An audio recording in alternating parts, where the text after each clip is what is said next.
सुरेश सिंह धामीज्यूलाई कार्यवाहक अध्यक्ष सुरेश सिंह धामीज्यूलाई हार्दिक अनुरोध गर्दछु। धन्यवाद सर। आदरणीय यस शिक्षक आन्दोलन परिचालन समितिका संयोजकज्यू, महासंघका अध्यक्षज्यू, आबद्ध सम्बद्ध संगठनका सम्पूर्ण अध्यक्षज्यूहरू र नेपालभरबाट पाल्नुभएका सम्पूर्ण शिक्षकज्यूहरूमा प्राविधिक शिक्षक एसोसिएसन नेपालको तर्फबाट र मेरो व्यक्तिगत तर्फबाट हार्दिक प्राविधिक न्यानो अभिवादन।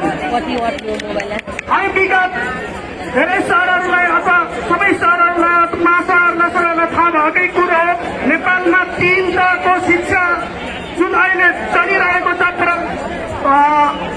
साधारण धार, प्राविधिक धार र परम्परागत शिक्षा भन्ने 3वटा धारहरू नेपालमा चलेको छ। त्यसमध्ये हामी प्राविधिक धारको तर्फबाट प्रतिनिधित्व गर्दछौँ र यो प्राविधिक धार 2070 सालमा नेपालमा सुरुवात भएको हो। यो सबैलाई थाहा भएकै कुरो हो।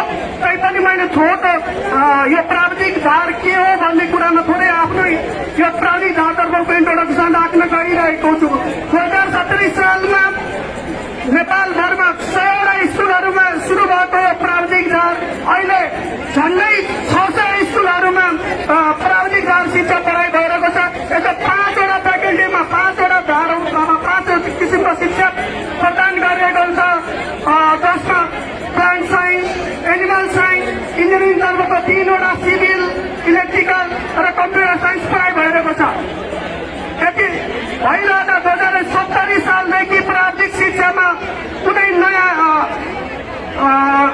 स्थायीको कुनै प्रक्रिया छैन, कुनै दरबन्दी सिर्जना कुरा छैन। प्राविधिक धार नेपाल सरकारको प्राविधिक शिक्षा चाहिँ प्रमुख मेरुदण्ड हो भन्ने जस्तो लाग्छ। विश्वमा जति प्राविधिक शिक्षाबाट अगाडि प्राविधिक इनोभेसन, प्राविधिक रूपमा जुन इनोभेसनले विश्व अहिले खाइरहेको अवस्थामा हामीले हेर्न सक्छौँ। विश्वको अहिले धनी व्यक्तित्व एलन मस्क पनि यो प्राविधिक शिक्षाबाट पनि प्राविधिक शिक्षाले नै उहाँलाई यो स्थानमा पुर्याएको हो। हामीले पनि नेपालको विकास गर्नु छ भने प्राविधिक शिक्षालाई जोड दिनुपर्छ र यो प्राविधिक शिक्षालाई 2070 सालदेखि झन्डै 12 वर्ष भइसक्यो। अहिलेसम्म प्राविधिक शिक्षा, प्राविधिक अरू विभिन्न इन्जिनियरहरू, भेटनरी डाक्टरहरू, प्लान्ट साइन्सका विभिन्न विज्ञहरू, एक्सपर्टहरू हुनुहुन्छ।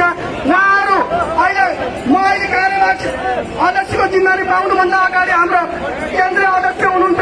उहाँ पनि यो नेपाल सरकारको जुन प्राविधिक धारमा विगत लामो समयदेखि अध्यापन गरिराख्नु भएको थियो, तर यसको सेक्युरिटी नदेखेर उहाँले प्लान हुनुभयो। हाम्रो यो प्राविधिक शिक्षकहरूको रिटेन्सन गर्न सकेन, यसलाई त जोगाउन सकेन भने यो प्राविधिक शिक्षा नेपालमा 2028 सालमा ल्याएको हालत जस्तै हुन सक्छ भन्ने चेतावनी दिन सक्छौँ। यो सरकारले महासंघको थ्रुबाट होइन, महासंघलाई विभिन्न 600वटा स्कुलमा हाम्रो प्राविधिक शिक्षा सञ्चालन छ। त्यसमा कम्तीमा 9जनासम्म शिक्षकहरू छन्। त्यो हिसाबले गर्दा हामी 5400 जति शिक्षकहरू अहिले पनि प्राविधिक धारमा पढाइरहेका छौँ।